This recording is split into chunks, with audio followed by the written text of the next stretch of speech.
2. Okay, this is talk 3 in the series that we're doing on assurance and perseverance. And so, what we're going to do now is look at the assurance and warning passages and the fact that they're aimed at different character types, because the point is that you may look at these things and say, why has God put all these apparently contradictory passages in the Bible? Why are they both there? And the answer is really that they're aimed at different people.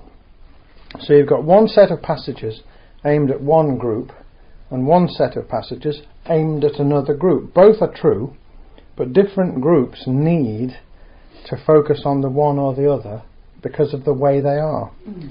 And so the assurance passages are aimed primarily at the sort of sincere, earnest, anxious, God-fearing, repentant, honest, tender-hearted person. He's got no intention of neglecting or despising or throwing away his salvation. He's not wanting that or intending that in any way.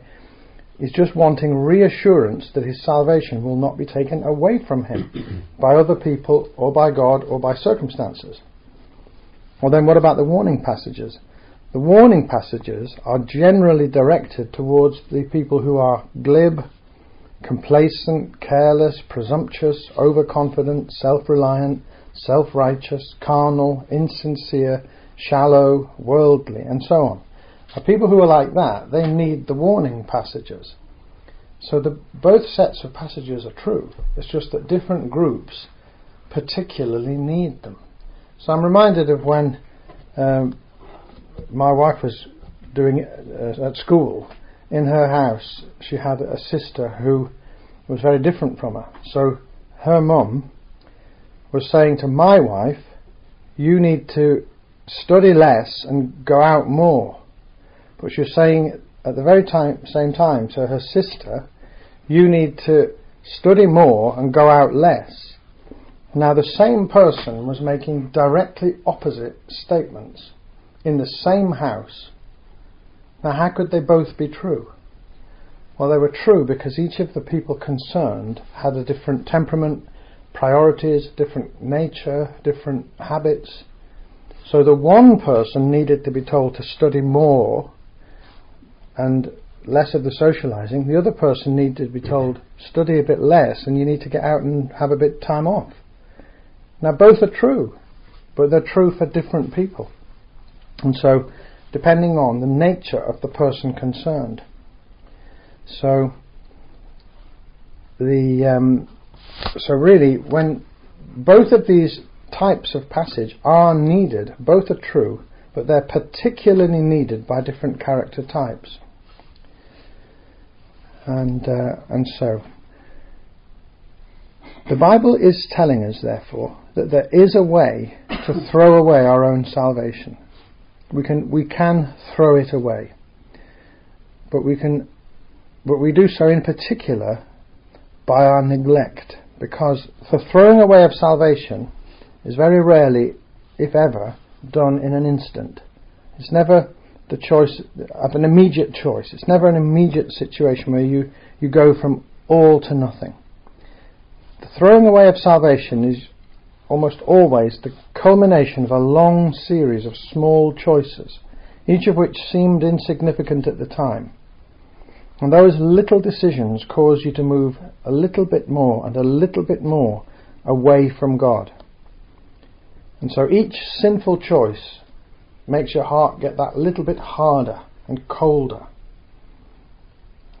And this is the way it happens. That's the way that we do it. Not by just an immediate once off. So the warning passages are telling you, don't go down that route at all. Don't go anywhere down that road. Don't get cold at all. Don't get hard. Don't even make small decisions to get hard-hearted. Don't make small steps in the wrong direction. And then you won't go down that way.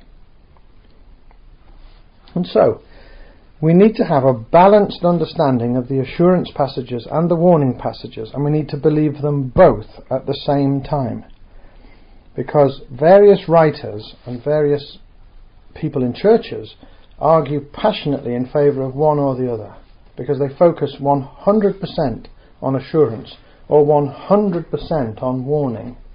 And that's why if you've been in churches for any length of time, you'll have come across people who will weigh you up on this question of whether you are you once saved, always saved, and they want to know, are you for once saved, always saved?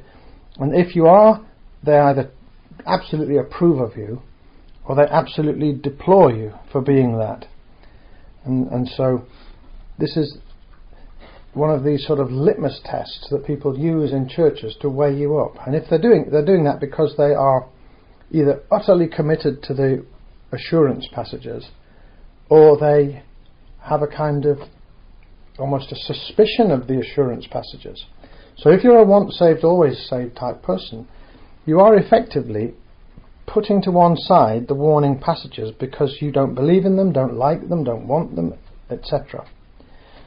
But you can make the mistake also of being entirely fixated upon the warning passages, where for you assurance just doesn't mean anything, doesn't exist even. There's no such thing as assurance. And what I'm trying to say is that both are right and both are true. The assurance the Bible gives is valid and meaningful. It really, really, really means something. It really is there. But also the warnings are really there. So you can't adopt this either or stance, which so many do. You're into the once saved, always saved, and that's almost like a badge of honour that you believe in that.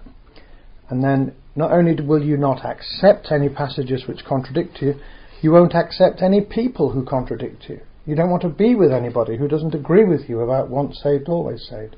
Or, if you're on the other camp, you don't want to be with anybody who believes in once saved, always saved, because, you find that reprehensible and deplorable.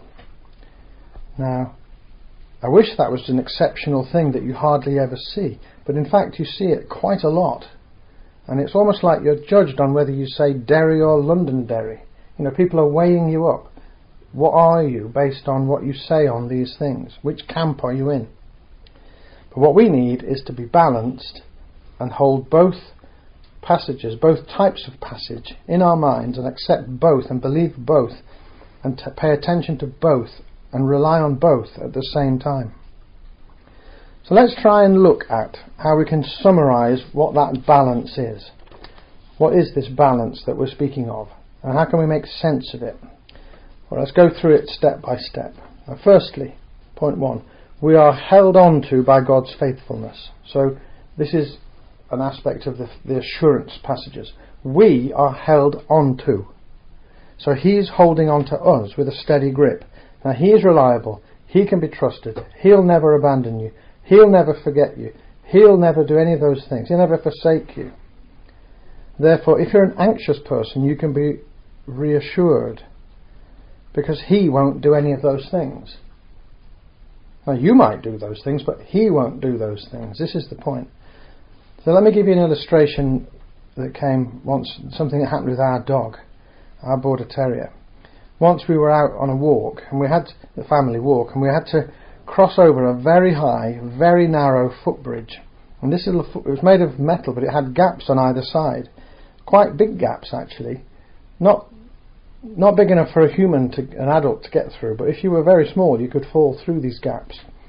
And our dog was walking along with us, and the dog was frightened and was cowering and trembling because it could see the gaps on either side, and it was afraid of falling off of this bridge.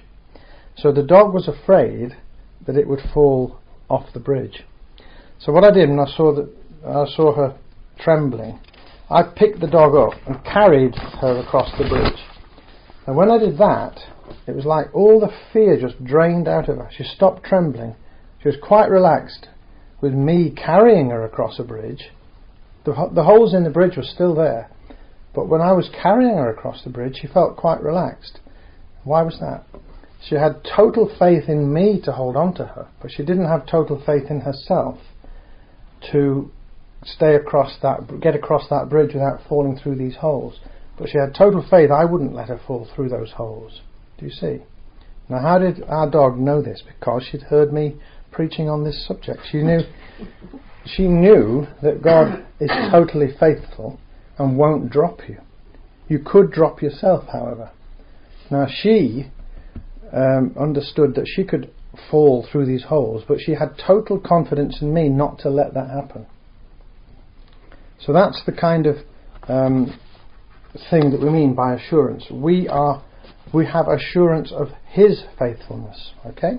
So point 2, whilst ever we are sincere and remain in Him and continue to put our trust in Him, God will never reject us.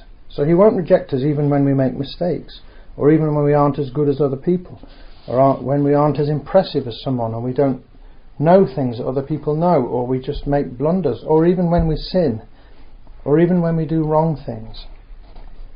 Those things in themselves won't cause God to reject us. He'll never reject us while we continue to be sincere and remain in Him and put our trust in Him. It's because He doesn't judge us by observable results. He doesn't judge us by the amount we achieve or so forth. He's judging us by our heart motives. So if we're sincere and remain in Him and put our trust in Him, He will never reject us, even when we make mistakes. So there's another basis for our assurance. Number 3, we can have a real and meaningful assurance right now that when we die we will have eternal life. We will not face God's wrath, we will not go to the great white throne judgment or the lake of fire. So right now you can really and genuinely have that assurance, if you're a sincere person and you really mean what you're saying. That assurance is real right now. And I'll give some more illustrations shortly to explain that further. So point 4, however, here's where the howevers come in. If we then take God for granted and lose respect for Him and cease to honour Him and stop loving Him and drift away from Him, then it is possible that our names will be blotted out of the book of life. We will then lose our place in the body of Christ and lose our salvation.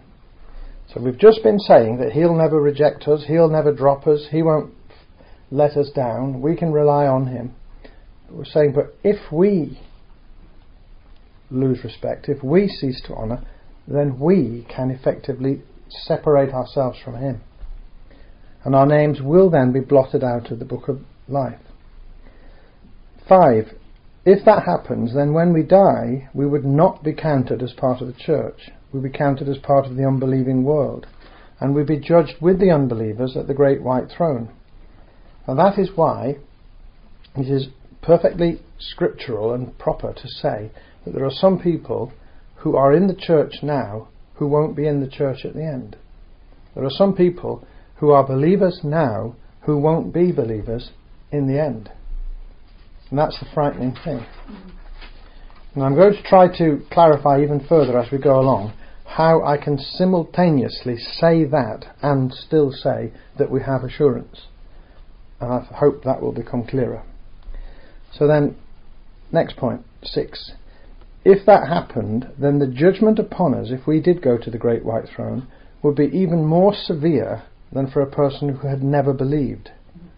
So the judgment on a person who has believed and fallen away is more severe than that on a person who never knew, never believed, never was saved.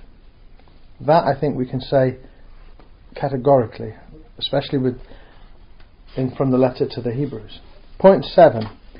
If our name is eventually removed from the book of life, and if we lose our salvation, it would not really be something that God has done to us. It would be more accurate to say it's something we've done to ourselves. It would be like our dog jumping out of my arms when I'm carrying her across the bridge and just deciding to jump out of my arms. Do you see? Whilst I was carrying her across the bridge, everything was safe. I was totally reliable. I was trustworthy. I would never have thrown her from that bridge. Never, never, never. But if she just jumped out of my arms, she could have fallen from the bridge. Do you see? But if she didn't jump out of my arms, she would never have fallen from that bridge. So, if we jump out, it's because we did it. If we lose our salvation, it's because we did it. It's not something God did. It's not something someone else did. It's something we did. But moreover, almost always, it's the end product of a steady, long-term process of decay. So when a person falls away, they're like a rotten old tree that falls over in a sudden wind. That tree was rotting for decades, probably years at least, and the insides of that tree had rotted away, perhaps were hollow, and then a big wind comes, a 90-mile-an-hour wind, and over it goes. And if you then look at the tree when it falls over, and you'll see there's a great chasm inside it where all its innards have just rotted away. And that was going on for years, and you perhaps couldn't see it because on the outside the tree looked like it was alright, but it was rotting away. So let me give you another analogy now, a longer one, to try to get hold of this thing. How do we hold these passages in our minds at the same time? What we're trying to address, because this is so confusing to so many, is how can we say meaningfully that we have assurance and at the same time that we need to persevere? So how can you simultaneously say that God is assuring you that you have eternal life, but at the same time telling us not to throw it away, not to abandon it? Okay. So this is an analogy that I think God gave me, and I think it's helpful. But if you imagine a chap called George Cadbury, you may have heard of him. At least you'll have heard of Cadbury's, the chocolate people. Now, George Cadbury was, I think, the son of the founder, and he was the one that made the company big. So in the 19th century, he built this huge chocolate business, and he was a Christian, and he had extremely advanced and compassionate attitudes towards staff conditions and working conditions and working relations and so on. So when you went to work for Cadbury's, unlike anybody else you might go to work for, if you went to Cadbury's, you got all sorts of benefits, like your children were put into schools, there were medical clinics, he gave homes to his staff to live in, he built houses for the staff at Bourneville, and they all had these rows of houses which for the time were very posh, and you had a garden and so forth. And then also, when you retired from working for George Cadbury, you stayed in your cottage until you died. You never lost the cottage. So when you went to work for George Cadbury, he basically would promise you that you have a job for life. He would say basically, if you come to work at Cadbury's, you'll have a job for life, and when you're too old or too sick to work any longer, you also have my promise of a cottage for life. Therefore you can continue to live on in your home even when you retire. Now there's George Cadbury's promise. So let's look at this along the same lines of God's promise and also God's warnings. So that promise from Cadbury's is entirely valid and meaningful. That employee who goes to work for him, that really means something to them, doesn't it? It's not nothing, it's something. There you are, you've got a job at Cadbury's, you're absolutely set up. You're set up for life. You really are. The promise of George Cadbury is unbreakable. He's totally trustworthy. Nobody's going to get George Cadbury to tell a lie or break a promise or be vindictive or be malicious or do anything nasty. That's not going to happen. When he says a thing, he means it. He can be totally trusted. So there's no question of George Cadbury letting you down or failing you or not honouring his promises to you. It's a cast iron promise. And therefore you can have assurance that you're going to have that job, that you're going to have that cottage, that you're going to get medical attention when you're old. He's not going to throw you out of that house when you get into your 70s and give it to a younger worker. You've got assurance. Okay? Now then, look at the other side of the coin. You've got that assurance. It would mean something to a sincere person. But what if you turn it round? What if we left George Cadbury? What if we rejected him? What if we turned away from him? So imagine a worker goes to work for Cadbury's, and after a time, after a year, 2 years, 10 years, 20 years, they become complacent, ungrateful, hard-hearted, resentful, indifferent. They begin to work badly. They begin to behave badly at the factory. Imagine they're regularly late for work. They become lazy, unproductive, disrespectful, disobedient. They neglect their duties. Imagine they go even further. They steal from the company. They intentionally cause damage to company property. Now, what would George Cadbury do then? I mean, he's at the top of the company. He's right at the top. But imagine, what would him and those who work for him do to you then, if you did those things? Well, first of all, his wish would be for you to be given warnings. He'd tell the supervisors to give you warnings about your attitude, your performance, your conduct. He would even give repeated warnings with increased seriousness and intensity. But in the end of the end, if you kept on doing it, there would reach a point where you could not blame him if George Cadbury said something along these lines. If he said, your repeated neglect and misconduct and your indifference to your duties have made you an unfruitful, unproductive employee. You are not fit to remain in employment here. Therefore, I am dismissing you from the company. Okay. Now, who brought that about? Did George Cadbury bring that about, or did you bring it about? Obviously, you did. And the question is, how could he realistically do anything other than that? How could he just let you do whatever you want without limit? Anything you want. Now, have you ever heard the way that once saved, always saved camp speaks? They really do insist that you can do anything you want, anything at all, anything at all. You can burn down an orphanage, you can rampage through the streets killing old ladies, you can do anything you want, and you're not going to lose your salvation. Now, this is a point of absolute doctrine and dogma to people who hold this view. And if you in any way call that into doubt, this will really cause a rift with such a person, because it's a real stumbling block, and they hold on to this absolute belief in total, unequivocal, unambiguous, once saved, always saved. Nothing at all can ever change it. But what would George Cadbury say? He would allow a certain period of time to go by. He'd allow so many warnings, probably more warnings than he ought to give, probably more time than he ought to allow. But eventually a point would be reached where he would say, that's it, you've got to go. And that's the point. So he hasn't broken his word. Could you turn around to George Cadbury and say, you said to me that I had a job for life and a cottage for life. That was your promise to me. How could you say that to George Cadbury? You've just been late for work 17 times. You've done this, you've done that, you've had so many warnings, and you could not turn around and say it to him. Now, his promise to you has never been broken. All his assurances were totally sincere and genuine, meaningful, and he kept all of them. It was you that didn't keep them, not him. Do you see?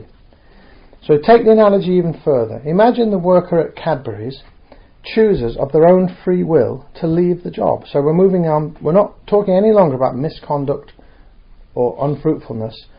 You actually leave Cadbury's. You leave the job. You leave the cottage. And you go away and work for another company. Now, if you do that, what's the position? Well, what's the position in employment law, in contract law? You've terminated your own contract yourself. And you may have done it by express words of resignation. You might have sent in a resignation letter.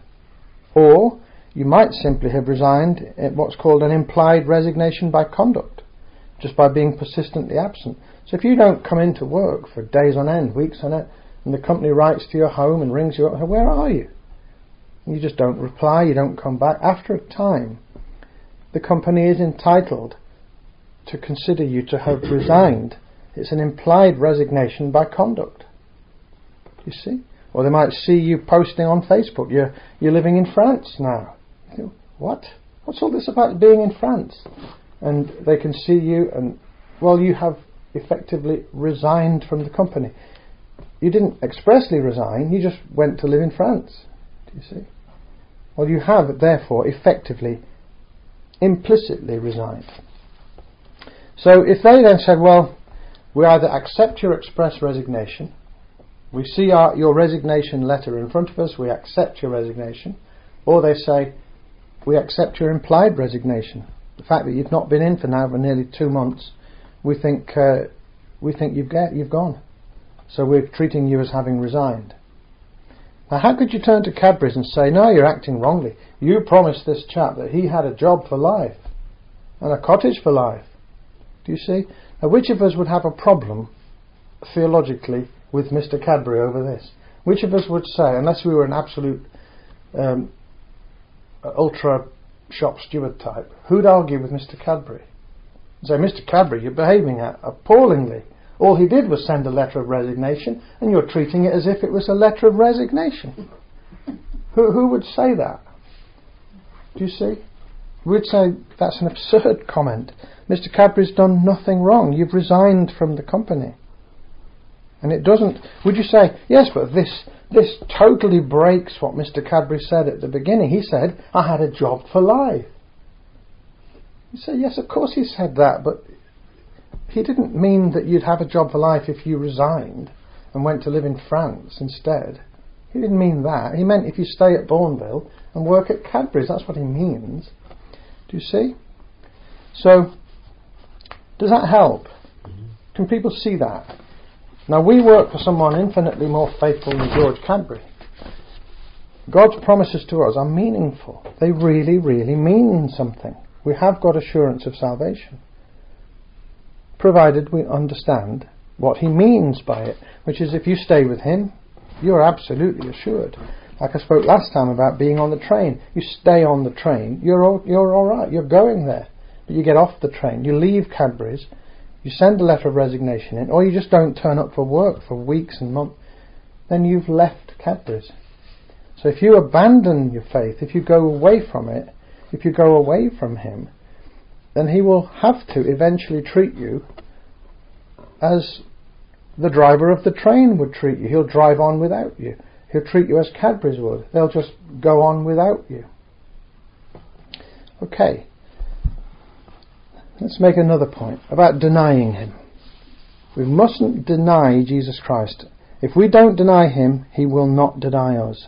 But if we deny him, he will deny us. So, the first question to ask ourselves is, are we saved? If you are saved, then resolve to remain so.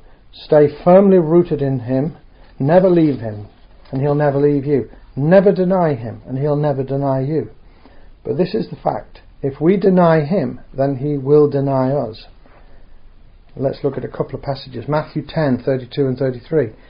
33 says, but whoever denies me before men, I will also deny him before my Father. And what does that mean? He's going to deny us before his Father? What does he mean by it? And then in 2 Timothy, Paul says, 2 Timothy 2, 11 and 12, if we endure, we will also reign with him. If we deny him, he will also deny us. Now, if you subscribe to an entirely and very exaggeratedly once saved, always saved position, you have to ignore verses like this. You have to either ignore them or misunderstand them or explain them away in some way. Dodge them, get rid of them somehow. But these are clear statements. And let's look at what was said to King Asa in the Old Testament. This is what one of the prophets was sent by God to tell him in 2 Chronicles 15, 1 and 2. It says, the Spirit of God came upon Azariah, the son of Oded, and he went out to meet Asa, that's the king, and said to him, hear me, Asa, and all Judah and Benjamin. The Lord is with you while you are with him. If you seek him, he will be found by you. But if you forsake him, he will forsake you. Now that's been said by this rather brave prophet to the king. So, the same is true of us. So it's not some new idea that's come in from Paul or somewhere. This has always been the case. God is totally faithful. But if you forsake him, if you abandon him, then you are not with him anymore. So the very same warnings are made in the New Testament as were given to Asa. It's how God has always acted. So the question then is, alright, well, we accept that such warnings are there. but they surely don't apply to us. Maybe they're just only applying to unbelievers. Well, do they? It seems to me undeniable that they apply to us. How could they not? The letter 2 Timothy is written to Timothy. This is Paul speaking to him. Jesus is speaking to his disciples. Jesus says, whoever denies me before men. He didn't say, whoever doesn't believe in me at all anyway, whoever didn't believe in me in the first place, and therefore denies me by never having believed in. He didn't say that. He says, whoever denies me. You could be denying him having previously, accepted him. So it is applying to believers. So in the light of that, and in the light of all the other things we've looked at, the conclusion we have to reach is that it's entirely possible for a real Christian to deny Jesus. Otherwise, why warn us of it? It's entirely possible to turn your back on him, and therefore to lose your salvation and end up in the lake of fire.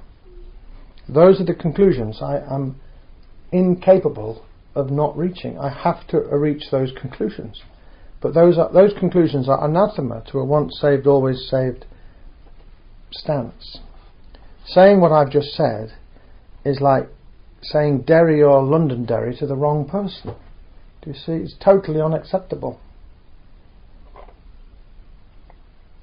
But it's what the Bible says. So let's look at the question of fearing God, because this is such an important topic that helps you to stay faithful. If you fear him and respect him, it is vastly easier to continue to honour and follow him than if you don't. The fear of the Lord helps to sustain faith. It keeps you away from slipping into sin. It keeps you from compromise. It keeps you from the wrong company.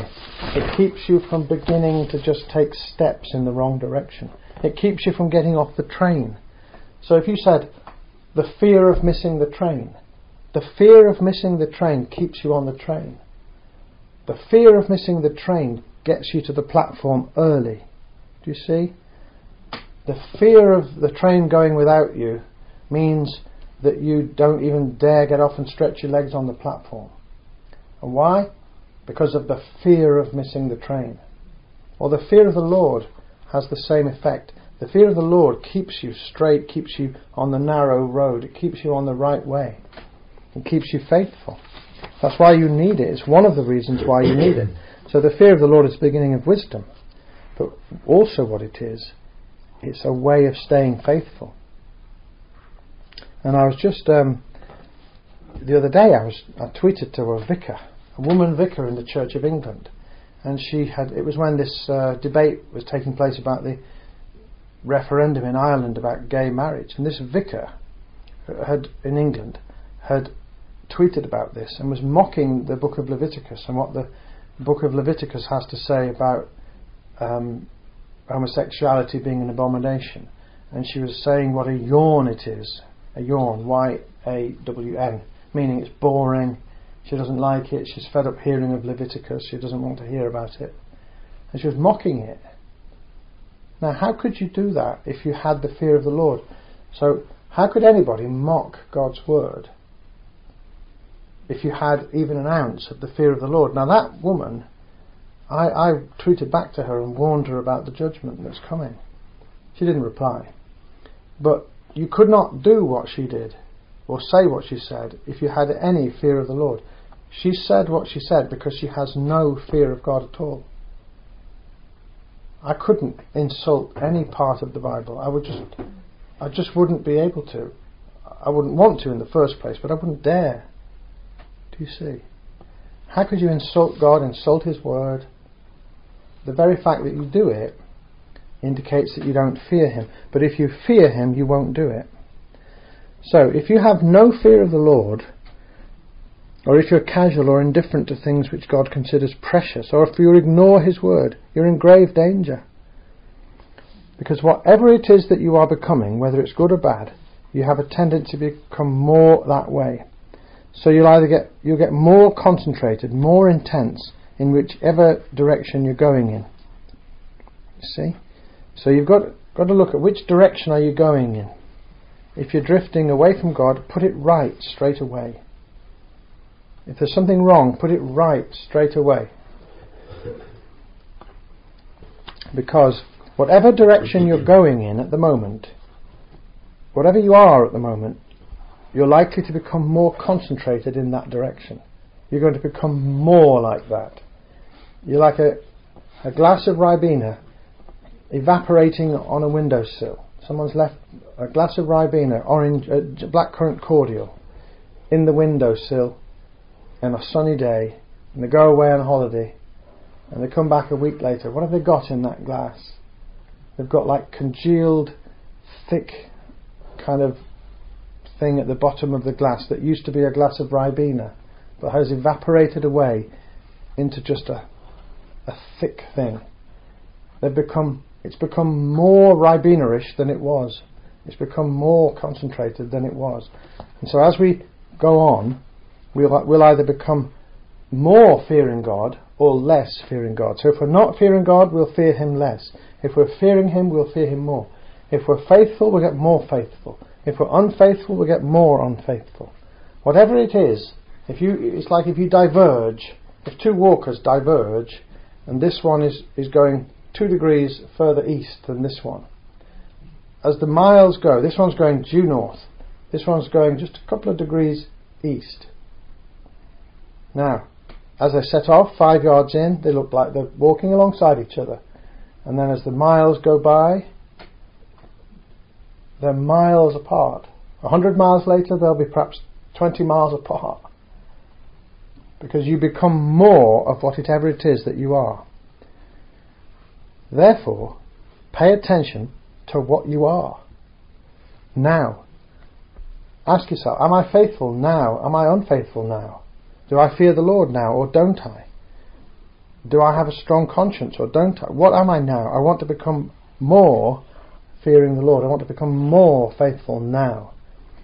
Get on that path. Take that decision to go due north, not veering. Another point, you can't stand still. You have to travel. This is the thing. You can't just decide to stay where you are. The fact is, we have to travel. And that's why you must choose the direction you're going to go in. Because as you proceed further, you'll either get closer and better to what you should be, or you'll go further away. Because you'll diverge. If you're going the wrong way, you'll diverge, and the distance will get bigger. So, you can't stand still. You have to choose your direction. And you have to choose your direction based upon these warnings. The warnings will help to keep you on the path. That's why they're given. And what does it say in 1 Samuel? It says, "For those who honour me, I will honour, and those who despise me will be lightly esteemed." 1 Samuel 2:30. God will respond to you in the same way that you respond to Him. If you are faithful to Him, if you fear Him, if you honour Him, He'll honour you. If you do what He says, He'll help you. If you ignore Him, if you despise Him, if you depart from Him, then He'll let you do it. So,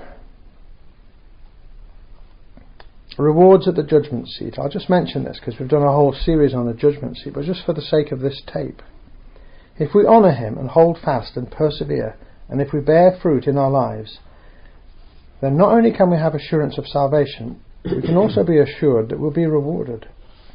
We'll be rewarded at the judgment seat. And Paul spoke of this. He spoke earlier in his life of how he feared losing his inheritance.